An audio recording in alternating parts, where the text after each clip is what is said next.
Thank you. It's a great honor. With all sincerity, it's a great honor because normally I speak after the finance teacher and before the marketing teacher. Now I'm speaking after CEOs, after politicians, after people of great repute. And I'm teaching with other people who are not just teachers, or I'm talking after other people who are not just teachers. I also want to thank you for staying for so long. Honestly, I wouldn't have been able to last if I wasn't expected to talk. So here's a bonus before I even start talking. You know how in your questionnaire for the Tambola, the last question is about me. So if you are here, and if the majority of you answer this question correctly, I'll tell you the answer. All right? So here's the question. Just follow the instruction that I ask you to do. Raise your left hand. Not bad. Not bad. Okay. So before I did this whole academic thing, I used to be a mechanical engineer. I fixed trucks and buses. That's why the topic of my talk, cleverly suggested by Romina, is the mechanics of change. Apparently it means magical things in Romanian. I don't know that. Okay. So to get started, let me describe the scene to you, okay? Imagine a resort in Bali, right? White sands, coconut trees, mojitos flowing from the tap. It's beautiful. I'm sitting in a hot tub, even better. There's beautiful people all around me, and we're having intellectual discussions. Yeah, right. But this is the scene. To me, that is comfort zone, right? Now, why in the hell would I rationally choose to move out of that comfort zone? When people tell you to step out of the comfort zone, when you tell yourself, no, we got to do something, we have to step out of the comfort zone, do you realize how irrational that is? It's a stupid suggestion. There is no way you and I are actively going to choose to step out of that comfort zone. Those of you that have spoken before me, maybe you've not experienced this. Those of you that have to speak in a place like this will experience this. You will physically feel stress. If you take an fMRI of me now, there are parts of my body that's warm, other parts are cold, it's blue, because there's no blood flowing there. And this is not just me, this is how we're built. And I don't have the picture, but please Google this. fMRI of body. With different mind states. You can find the fMRI of passion, of love, of happiness, or whatever. When you're happy, when you're peaceful, there's blood all over your body. When you're uncomfortable, the blood flow stops. So there is a physiological reason why you don't want to step out of the comfort zone. So it's not going to happen.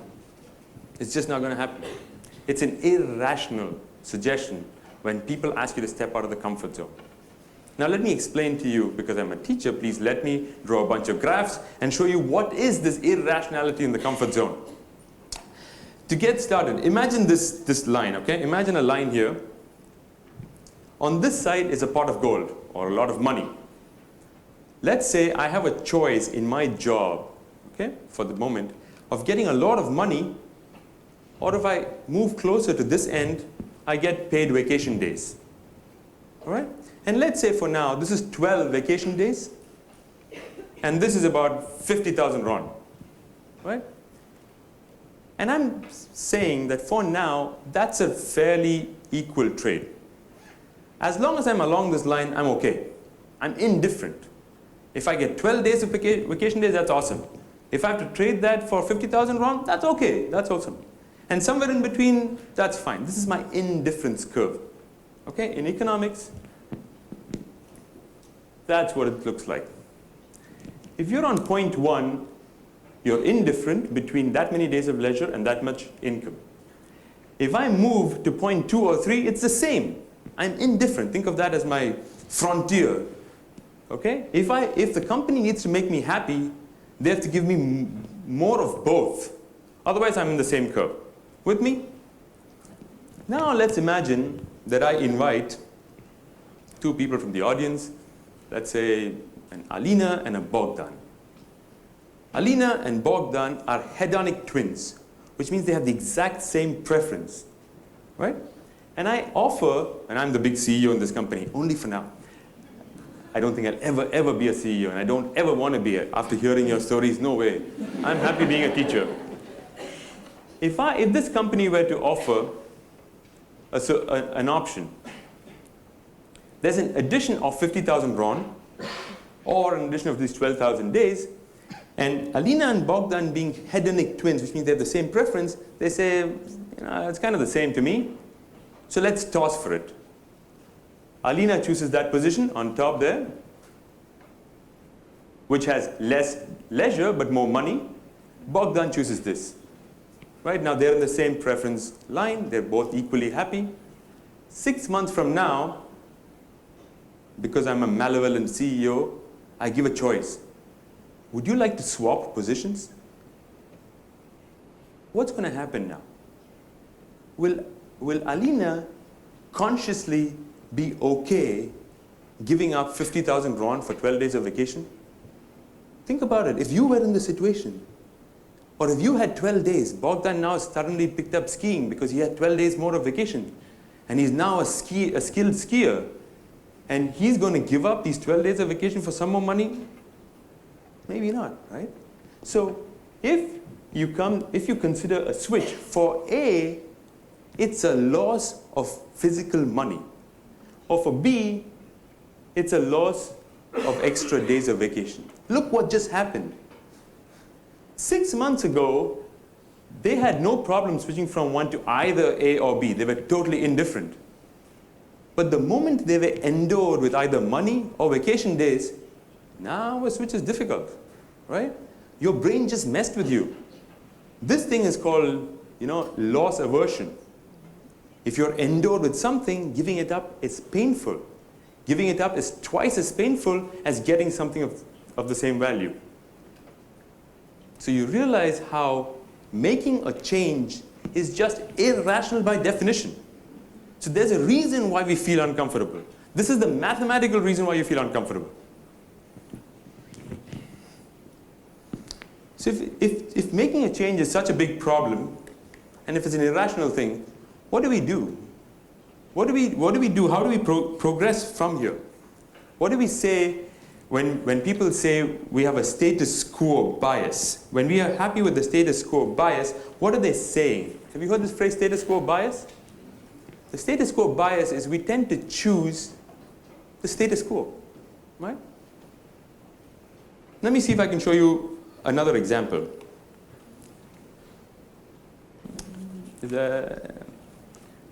Now, I come to another example in a bit. But something happened just before I came to speak.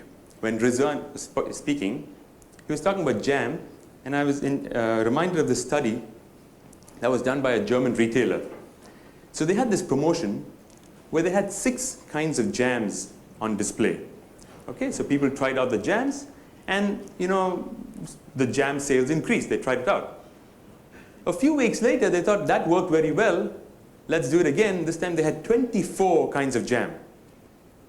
People tried the jam, but what do you think happened to sales? It went down. Why does it go down? Because you're overwhelmed by this thing called choice. The more choices you have, at some point you get paralyzed by these choices, and you choose not to move. You go back to the status quo, right? So if you think of this continuum of choices, and on the other axis happiness, it's fine in the beginning. You want to get a few choices and it goes up. But at some point, you're back to being paralyzed and you don't want to make a decision anymore because there's too many choices. Okay? So now, you have another reason to be stuck in the status quo. On one hand, you had you didn't want to make a move, you were happy with the status quo, and on the other hand, you have too many choices, you're back in the status quo. So now we have another problem, right? We're amazing, our brains are amazing at rationalizing our decisions. What that means is you take a decision, and then after that you say, yeah, that was the best thing to do.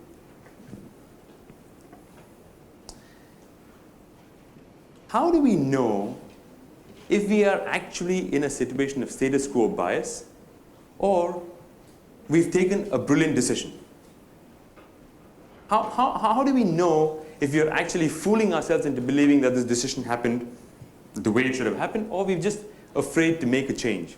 Let me see if I can invent another example, and I don't know if this happened. Forgive me, Romina, if this is exactly how it worked. So imagine this situation. The conference is priced at 79 euros, right? I'm guessing somebody in the marketing department said, 79 euros for all this effort? Let's push it up to 89. You know, we can get some money out of this. Somebody in the communication department probably said, wait. If you move it to 89, do you realize how much more effort we'll have to spend to get people to sit in the rooms? Let's not move it to 89, let's push it back to 79. At this point, most companies, most of us will engage in this negotiation process. No, let's do it 79, let's make it 89, this can go on, we'll have a meeting about meetings, and so on. See if you can flip this process. If the marketing person that's suggesting this move to 89, instead of negotiating for 89, were to say, let's move it to 69. You have a problem with 89? Fine, let's move it to 69. If they say, let's move it to 69, two things can happen. One is the communication people say, yes, awesome. Or what is more likely to happen is the communication person says, you know, that doesn't sound right. Because if you suddenly reduce the price from, say, last year, people are going to think that the quality has gone down. Or people are going to think that we're shortchanging them somehow. There's going to be a million reasons invented to come back to 79. Right? Now the question is this. What is so magical about this number 79? Is this 79 something that came up through a process of divination and we came up with the exact perfect number? Or is this status quo bias? And if it's status quo bias, then you identified the reason why this decision was taken this way. So this thing is called the reversal test. It's a standard test. Andy Grove, the ex-CEO of Intel, was famous for asking this question. So you don't want to make a change? No problem. What if somebody bought us over? What change would they make? If you can answer that question, then you know what is the change that you need to make. So let me see if I can have a quick status check, okay? On one hand, we like status quo. We like the comfort of being in our comfort zone. There might have been an evolutionary reason for this. In the cave, there's warmth, there's food, there's no wild animals. You step out of the cave, there's imminent death. Why would you step out? You stay in the cave. You probably step out when this is not comfortable anymore. When there's no more food, maybe. When there's probably no more warmth and you have to go out for fire or something like that. There's probably an evolutionary reason why we are happy with the status quo. We got that. The downside is we only like the status quo if we have a choice. If we are forced into the status quo, we don't like it. There is a study, I think it came out of Stanford, a bunch of cognitive scientists. A lot of insights that I'm pulling from work done by cognitive scientists. So what these people did is they put a rat in a box. And then they started making the size of the box smaller and smaller and smaller. As the box got smaller and smaller and smaller, the rat showed physical signs of being agitated. The box never touched the rat. They were never pressured. Just the fact that they couldn't control their space made them stressed out. Those of you that are aware of how depression is treated, the first step to treating depression is letting them know that they have control over the outcomes of their action, when they can predict a better future. So, status quo is awesome if status quo is not where you are forced into. If you're forced into status quo, you don't like it anymore. But then, on the other hand, if you have too many choices, you don't like that either. So there is some kind of a sweet spot between the two. And because both extremes are bad, and you think there is a sweet spot that you are in, the risk is you don't know if you're in status quo or if it's, an awesome decision that you've taken. So you have all these things that are preventing you from making a move, from getting change happening, right? But I'm guessing at some point we do want to step out of the cave. Otherwise we wouldn't be having this conversation. Otherwise you wouldn't be here. We wouldn't be having so many speakers before me, much better, much more eloquent than I am, talking about how you can actually make this change. So assuming that you have taken the decision to step outside of your comfort zone, how do we begin? The beauty of speaking last is I don't have to bring examples. All the examples that I wanted to happen today. We had speakers here that mentioned exactly the steps that people would take to move out of the status quo. So there was an example that Razwan mentioned saying, you know, we just did it. We just did it. We didn't plan too much, whatever, we just did it. And that's precisely what other people call the lean startup approach, or other people have called the minimum viable product, what other people that I like, have called ooching. Ooching is, if you go into a pool and you think the pool is going to have cold water, you're not likely going to jump in. You're going to test the water, right? That's it. Why don't you test the water in life? I've spoken to so many people that says, you know, I worked for about 8 years, I want to do some consulting. I want to move out and do some consulting. And therefore I'm going to quit. Well, who stopped you from doing pro bono consulting while you're working, testing it out? Or I want to go back to teaching, and I'm going to quit and start teaching. No, try it out, test it out, right? Okay, but I'm jumping the gun. If I were to think about how one might break out of the status quo, which is confined by the fact that you don't have choices, there's a simple approach. If you can think about this line as a series of choices, and status quo is one extreme where you're stuck, one way to hack the system is you make the default, the status quo, the ideal option. So, you know how when we fill forms, most of us kind of fill forms kind of and send or whatever. We don't like to actually spend time thinking about what we fill in. The last time I met Romina, this is an experiment that I did as well. I ask you how you're doing. What is the first word that came to your mind in your language or in English? It's probably some version of fine, good. If I were to ask you how you're doing without using the word fine, good, and okay, that's when a certain part of your brain is engaged. It's like, oh, I'm feeling content, I'm feeling hungry, I'm feeling whatever, right? Till then your brain's not even working. So we like this default option.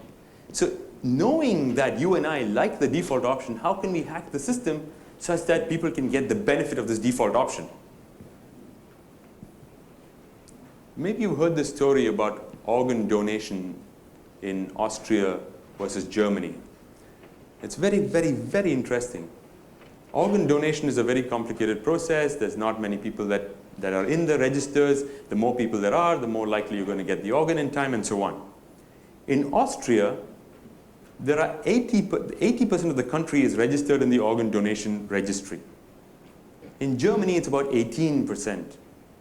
And the only difference in terms of policy in these two countries is when you apply for the driving license in Austria, by default, the box is checked, which says, I want to be an organ donor. In Germany, somebody has to check the box. So the default option instantly is the optimal solution. So you can hack the default. You can exploit the default. Boom, you don't have to do anything. You like the comfort zone? No problem. Comfort zone is the best thing for society in some way or the other. There's another super interesting example in Schiphol Airport, which is where it first started. You might have seen it in other places. The men will know what I'm going to talk about next. Certain urinals have a sticker of a fly etched into it, right? And the idea is so that you'll aim better. Because we don't like to do this whole process of figuring out where to aim. So there's a target there. Ah, okay, that's entertaining, right? It's brilliant. It's super brilliant. And you know, it has implications how much you spend on cleaning up and so on. You can hack the default. Step 2 is super simple. Just widen the set of options. Instead of saying, I don't know if I should buy a car or not, you say, okay, if I were to compare between car A, B, and C, then a different part of my brain is engaged. I can make this choice more rationally. I don't know if I should go back to my part of town or continue to live in the city. introduce a third option. Instead of making it a binary decision, you add a few more choices, and the kind of decision making that you take is more systematic, more rational. So you can widen the option. The third is, again, a super relevant trick, a hack. Again, I'm going to take the example of men because it's easy to make fun of men. Men, you'll agree with me that sometime in the past, hopefully, you've been in a bar. And you're standing there and you're like nursing a drink, and you watch somebody walk in, super attractive, and you want to, make the first move, but you're kind of, gauging the scene. And then you're trying to wait for the right opportunity where she's making eye contact, but she's not. She's busy with her phone. And you think, okay, I'm just going to hang around here just a little bit more. Your drink is over. And you're also worried that somebody else is going to come in and, beat you to it. So you order the second drink to get some more courage. And you're waiting for that right time. Just then the waiter goes in. And you're hating the fact that you're not moving when you know you should. Now flip this just a little bit. Let's say you're not the one that's here. Your friend is here. And you walk in and you see the situation. And you pat the guy's shoulder and say, just go for it, man. Just go say hi. That's it, right? When it's somebody else, it's super obvious what the right decision is. When it's you, it's like, so you might have heard this hashtag, asking for a friend, right? Think of this. All you need to do is ask for a friend. What is, in this situation, how does one make a decision to move out of the status quo if it were a friend? Problem solved.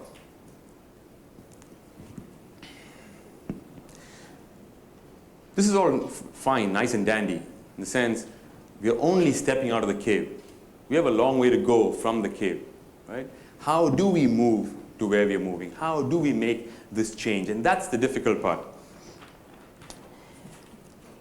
One can think of making the change as a three-part problem. There are three parts that are limiting this move towards change. The first part is your brain. The second part is your heart, and the third part is your body. So basically you're screwed. So your brain doesn't want to move, your heart doesn't want to let you move, and your body is not ready to make the move. Right? So how do we break this down into three parts?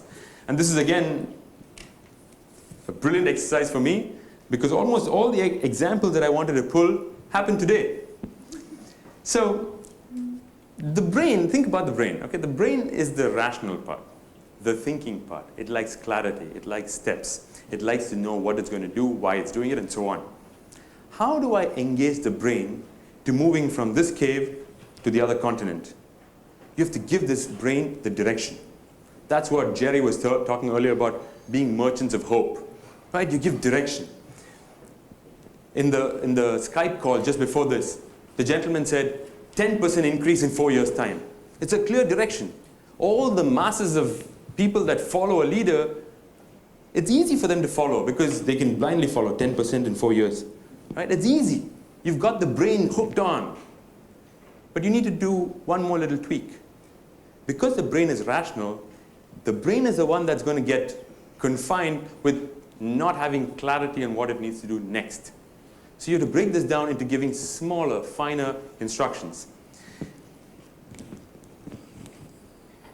How many of you ski? How many of you learned to ski as an adult? Okay, perfect. So you guys will completely understand what I'm going to talk about, and the rest of you will have to just watch me and trust me. This is how it works. Skiing is unbelievably scary. Skiing is super scary, and it's scary because it's opposite of everything that your brain is telling you to do. You have to stand on this thing that is definitely not designed for moving in any direction except the way it wants. And unlike everything that we've been taught to do, you have to lean into the mountain. That's scary, right? So your brain knows that that's what it wants to do. Otherwise, you wouldn't be spending so much money going to the ski resort. But once you get there, you're on this damn thing and you can't move. So what does your instructor tell you? Keep your eye on the distance, on the horizon, right? So you know, okay, I'm not going straight down the slope. I'm going there. I'm going to that tree. I'm going to this mountain, whatever. That's the the direction. That's the merchant of hope. But the instructor also tells you, weight in front, toes in. That's clear instructions. When you're panicking and you fall down, you don't know what you want to do, weight in front, toes in. That's all.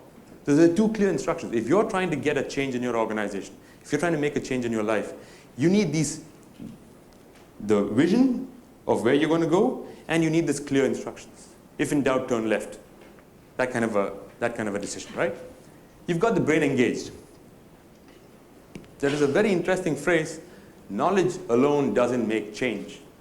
Because if knowledge alone made change, there wouldn't be smokers in this world, right? There wouldn't be obese people. There wouldn't be cheesecake. Because if you knew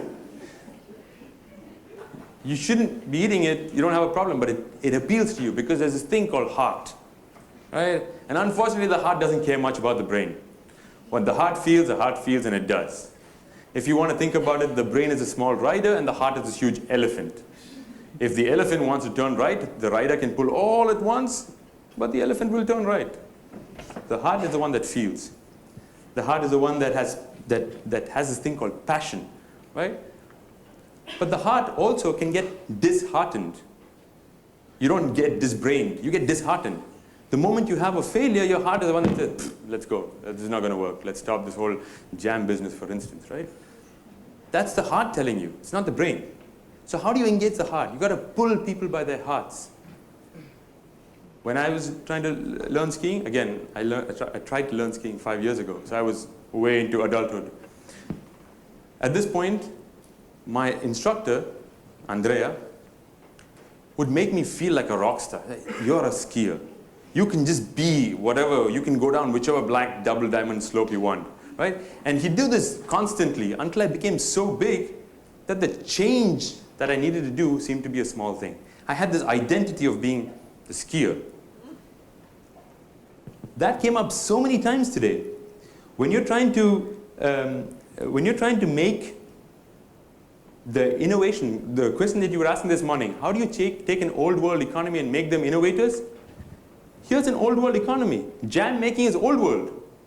You have jam making people thinking like Google. It's like a startup. We invent stuff, we play around, we don't know the 5-year vision. That's perfect.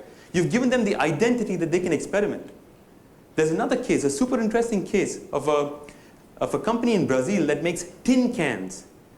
Tin cans, the cans that pack soup and stuff. When Brazil had a crisis where aluminum was super expensive, was it steel? I can't remember. Was super expensive, they had to cut down the material. What that means is that the tin cans would break in shipment. To prevent the tin cans from breaking in shipment, they had to do something. One of the big things that did work was this company started thinking of themselves as inventors. These are people on the shop floor that address each other as inventors. And soon enough, the culture of inventing took form in this company. And they are the ones who invented the corrugated cans. The company is called Brazaleta. They win awards for innovation. They're a can company. You can't get more old economy than that. But they gave this identity that I'm an inventor. Now I can do these things. Therefore, I'm going to try out ideas, and so on. Once the ski instructor has given me this grand, big image, there is a risk that the first step I take, I'm going to fall on my face and all my inflated ego is all going to go down the drain. So what does he do? He takes me to the green slope. So that I can continue to feel like a king. Only some people know that I'm a king in the green slope, right? But my heart is super happy. So you can shrink the change. You make the change small. You make the change small so that people can actually reap can actually see the progress. Here's another trick. Super interesting. If you go down to the check-in space downstairs in this hotel, there is a tube which has batteries in there. Have you seen this? Do you think they didn't have time to clean out the batteries? Why is there always like 20% batteries in that tube? Say it again? To attract. But if they said batteries here, would it be less attractive?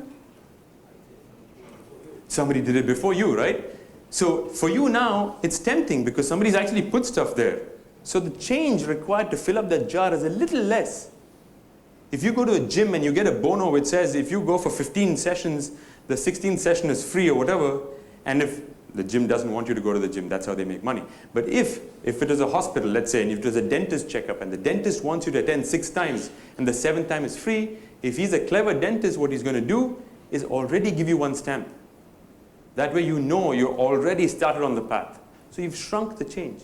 Either you grow the person, or you shrink the change, so that this problem of change is smaller, less scary. Your heart doesn't get spooked out. So I know I want to ski, right? And I feel this passion for skiing now. I like the snow. But I'm a 42-year-old man. My body's not ready for this kind of torture, right? Not for that. So the next step is to train your body into picking up a habit of doing something. If you have an alarm clock, you know how the most used part of this alarm clock is the snooze button, right? If you want to actually wake up, and if you put the alarm clock next to your bed, you're not going to wake up. If you want to wake up, take the alarm clock and put it in the kitchen so that it forces you to go to the kitchen to turn it off. You've created a habit. You've tweaked the environment. I have more examples on the tweaking the environment, but I want to talk about once more about the jam, Razwan's jam company, and talk about, I think, what is the most important aspect of making a change. You rally the herd. You get a group of people equally motivated, enthusiastic about this. If I were to pick up skiing, if I don't have a group of friends that ski, my group of friends are the friends that play football, I'm not going to pick up skiing. If I want to give up smoking, if my friends are smokers, I'm not going to give up smoking. So you rally the herd. If you want to create something new, you create an environment so that other pancake makers will come to you. Now you've rallied the herd. You don't have to push change from behind. You can have change following you. Okay, so that's all I have. As I said, I'm a teacher, which means I don't have original stories. Everything I do is synthesize stuff from everybody else. So a lot of the insights for today's talk came from this book called Switch, the Heath brothers, Chip and Dan, and other books by Dan, and Dan, and Dan, and Dan. So if you're picking up a book to read, pick up a book by Dan. Thank you very much.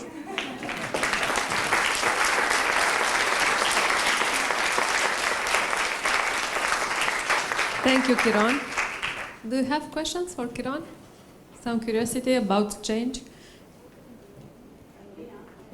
Oh, Michaela. Hello. You have your personal example that changed, the big change from corporate career through an academic career. How painful was it? So the change from corporate to academic itself was not super painful. But right now, I have a job which is extremely difficult.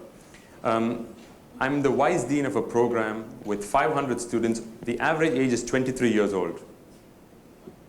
Those of you that attended Simona's talk this morning about Generation Y, everything she said is true. These kids have super high levels of entitlement. They expect feedback all the time.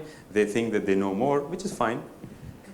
The challenge is to change not one person, or to change my child, or to change my small team. It's to be able to change 500 people that you cannot even see eye to eye. That's the big challenge. And I think the people, and I don't think I've figured out the formula yet, but I think once I figure that out, I can retire. Anybody else? So how was for you the experience here today at Inspiro? So do we have a hope for change? I think everybody has hope for change. A lot of things that came up today actually are examples of people that have made dramatic change, right? And because I've looked at this from a perspective that these guys recommend, I'm picking up the examples. What might work for the rest of you that are looking for opportunities and strategies to make change is to look at what differentiated the way they did it. Most people say that this is what they did, but the action is different. Most people say what they think they did. But for instance, with the gentleman that was here just before us, in terms of style, the way he motivates people is very different from, in terms of style, the other gentleman on Skype, right? but they both manage to rally huge amounts of people. So what they say is probably different. What you pick up obviously is probably different. There's probably something common about both of them. And I don't speak Romanian, so my understanding could be flawed. But my guess is both of them generated transparency. They were truthful, they were clear, and so on. So regardless of your whole body language and the whole storytelling and all that stuff, there's something else that is what people are picking up on. And we're very good at picking up these things. So if you're trying to make change, as Jerry was saying earlier, if you're not authentic, it's not going to happen. As the keynote speaker, the first thing that we opened with was authenticity and reciprocity. You buy from people you like. And and everything that you're doing is a sale. If I'm selling an idea, and if you don't like me, you're not going to buy my idea. So, things possible. Thank you a lot, Kiron, Thank you for so being much, with Romania. us today. Thank you very much. Thank you.